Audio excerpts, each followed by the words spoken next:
చారిత్రక ఘట్టం ఆవిష్కృతమైంది. మూడవసారి ప్రధానిగా నరేంద్ర మోదీ ప్రమాణం చేసి నెహ్రూ రికార్డును సమం చేశారు. హ్యాట్రిక్ విజయాలతో ఎన్డీఏ కూటమిని అధికారంలోకి తీసుకువచ్చిన మోదీ ముచ్చటగా మూడవసారి ప్రధానిగా బాధ్యతలు చేపట్టారు. తరలి వచ్చిన విదేశీ అతిథులు, వీవీఐపీలు, సెలబ్రిటీలు, వేలాది మంది ప్రజల సమక్షంలో రాష్ట్ర భవన్లో కన్నుల పండుగగా ఈ ప్రమాణ స్వీకారోత్సవం జరిగింది. రాష్ట్రపతి ద్రౌపది ముర్ము తొలుత నరేంద్ర మోదీతో ప్రధానిగా ప్రమాణ స్వీకారం చేయించారు. ప్రధాని మోదీ ప్రమాణం అనంతరం ద్రౌపది ముర్ము కేబినెట్ మంత్రులు, సహాయ మంత్రులతో ప్రమాణ స్వీకారం చేయిస్తున్నారు. ప్రధాని ప్రమాణం తర్వాత రాష్ట్రపతి ద్రౌపది ముర్ము రాజ్నాథ్ సింగ్, అమిత్ షాతో ప్రమాణం చేయించారు.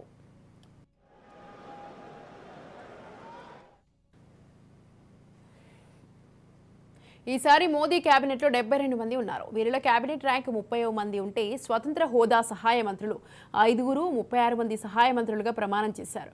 మంత్రులుగా బాధ్యతలు చేపట్టిన వారిలో 43 మందికి 3 సార్లు కేంద్ర మంత్రులుగా పనిచేసిన అనుభవం ఉంది. 39 మందికి రాష్ట్రాల్లో మంత్రులుగా పనిచేసిన అనుభవం ఉంది.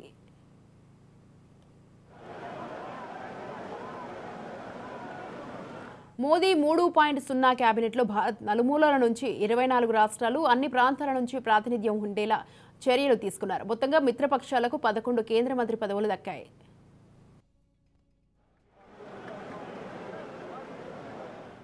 ఈసారి మోదీ 3.0 కేబినెట్లో మరో విశేషం ఉంది. 4 ముఖ్యమంత్రులు ఈసారి కేంద్ర కేబినెట్లో ఉన్నారు.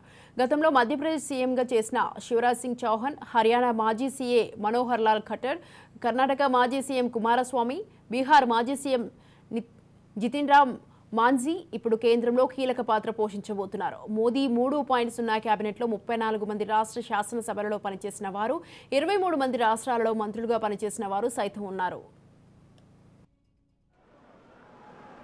కేబినెట్ మంత్రుల్లో అగ్రవర్ణాలకు చెందిన వారు 25 మంది ఉన్నారు. ఓబీసీ నుంచి 27, ఎస్సీ 10, ఎస్టీ 5, మైనార్టీలు 5 మంది కేబినెట్ మంత్రులుగా ఉన్నారు. ఇక కేబినెట్లో ఎవరికి ఏ శాఖ కేటాయిస్తారు, గతంలో ఉన్న మంత్రులకు తిరిగి అవే శాఖలు అప్పగిస్తారా, ఈసారి బాధ్యతలు మారుతాయనేది ఉత్కంఠ రేపుతోంది.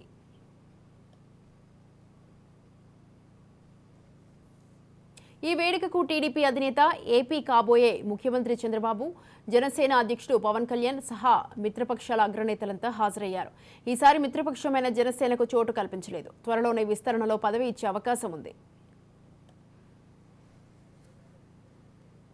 రైట్, ఈ విషయంపై పూర్తి సమాచారాన్ని మా ప్రతినిధి స్వప్న ఫోన్ లైన్ అందిస్తారు. స్వప్న, స్వాతి, మీరు అన్నట్టు నిన్న జరిగిందైతే ఒక అద్భుతమైన ఘట్టం అనే చెప్పాలి. ఎందుకంటే ఇండియాలో వరుసగా 3 సార్లు గెలిచి ప్రధాని కావడం అనేది చిన్న విషయం కాదు. ఎందుకంటే నెహ్రూ అయిన టైంలో ఇంత విపక్షము లేదు, తనని ఎదుర్కొని నిలిచేటువంటి ఆ వ్యక్తి లేరు. కానీ ఇప్పుడు అలా కాదు. ఇంత విపక్షాల మధ్య, ఇంత ఆధునిక యుగంలోకి మనం నడుస్తున్న సమయంలో కూడా ఇంకా ప్రజలు ఒక వ్యక్తిని నమ్మి, ఒక పార్టీని నమ్మి ఓటు వేయడం అనేది, అంటే గతంతో పోల్చుకుంటే ఖచ్చితంగా బీజేపీకి సీట్లు తగ్గాయి. అయినప్పటికీ 3 సార్లు పనిచేసినప్పుడు ఎంతో కొంత ప్రజల నుండి వ్యతిరేకత అయితే ఉండడం సహజం. అయినప్పటికీ కూడా దాన్ని అధిగమించి మొత్తానికి ముచ్చటగా 3వసారి ప్రధాని మోదీ ప్రమాణ స్వీకారం చేసినప్పుడు నిన్న మొత్తం హాల్ అంతా కెవ్వుమంటూ అసలు ఒక్కసారి ఒక రకమైనటువంటి ధ్వని ప్రతిబింబించిన పరిస్థితి మనం చూసాము. మొత్తానికైతే ఒక అద్భుత ఘట్టమే మీరు అన్నట్టు.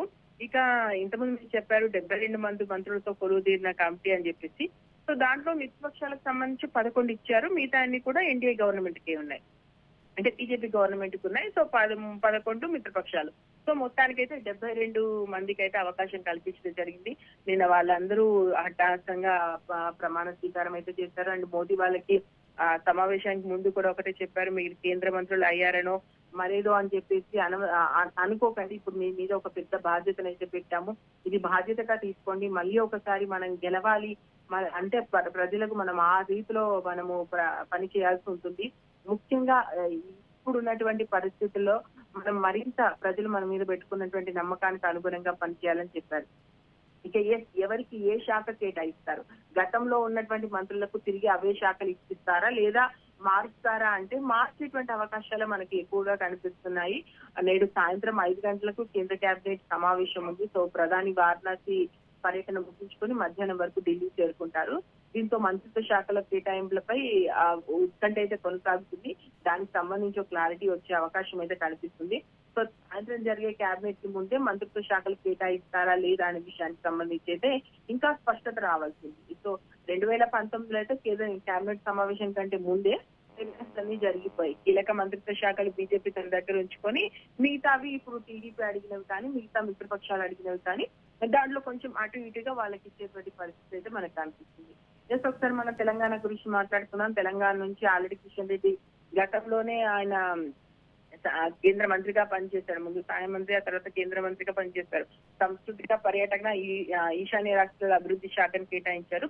కానీ ఈసారి మాత్రం ఒక కీలకమైన శాఖ కిషన్ రెడ్డికి రాబోతుంది అనేటువంటి చర్చ గట్టిగా జరుగుతుంది. ఎందుకంటే అమిత్ షాకి మోదీకి చాలా దగ్గరి మనిషి. ఒక రకంగా ఏంటి అంటే బాగా నమ్మదగ్గ మనిషిగా కిషన్ రెడ్డికి పేరుంది. పెద్దగా ఎవరి దగ్గర వివాదాల జోలికి పోడు కాబట్టి కొంత సౌమ్యుడిగా పేరున్నటువంటి వ్యక్తి.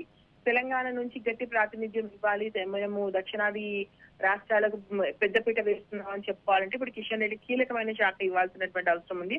సో ఇప్పుడున్నటువంటి కేంద్ర మంత్రులందరినీ చూసుకుంటే కూడా కిషన్ రెడ్డి దాదాపు వాళ్ళతో ఈక్వల్ గానే అన్ని రకాలుగా మొదటి నుంచి పార్టీ కోసం పనిచేసినటువంటి వ్యక్తి. ఎమ్మెల్యేగా గెలిచాడు, ఎంపీగా గెలిచాడు. సో ఒక రకంగా ఆయనకు కేటాయించడం పూర్తి స్థాయిలో న్యాయమే అని చెప్పి చర్చ జరుగుతుంది. కాబట్టి ఒక కీలకమైన శాఖ కిషన్ రెడ్డికి రాబోతుంది అనే చర్చ అయితే గట్టిగా ప్రస్తుతం బీజేపీలో జరుగుతుంది. Then what about Bandi Sanjay అన్నప్పుడు బండి సంజయ్ అయితే సహాయ మంత్రిగా పబ్లిక్ తో మంచి సంబంధం ఉన్నటువంటి శాఖను ఇచ్చేటువంటి అవకాశం కనిపిస్తుంది. లైక్ ఏదైనా సరే ఇప్పుడు ఎందుకంటే బండి సంజయ్కి సంబంధించి ప్రజల్లో గట్టిగా ఉంటాడు, ఒక మాస్ లీడర్ గా ఆయనకు పేరుంది. కాబట్టి ఏదో వేరే శాఖ ప్రజలతో అంటి ముట్టినట్టు ఉండే శాఖ కాకుండా ప్రజలతో సత్సంబంధాల్లో ఉన్నటువంటి ఒక శాఖను కేటాయిస్తే ఖచ్చితంగా అది తెలంగాణకు ఒక మంచి దృష్టి ఇచ్చినట్టుగా భావిస్తుంది. కాబట్టి ఒక సహాయ శాఖ అయినప్పటికీ ఒక మంచి శాఖలో బండి సంజయ్ ఉండబోతున్నాడు. ఆయన కిషన్ రెడ్డి కూడా ఒక మంచి శాఖ ఇండివిజువల్ గా ఆయనకి ఇవ్వబోతున్నారు. సో ఏదేమైనా 5 గంటల లోపే తెలుస్తుంది అనేటువంటి చర్చ అయితే జరుగుతుంది. చూద్దాం మరి ఏం జరుగుతుందో. Right, thank you Swapna, thanks for the details.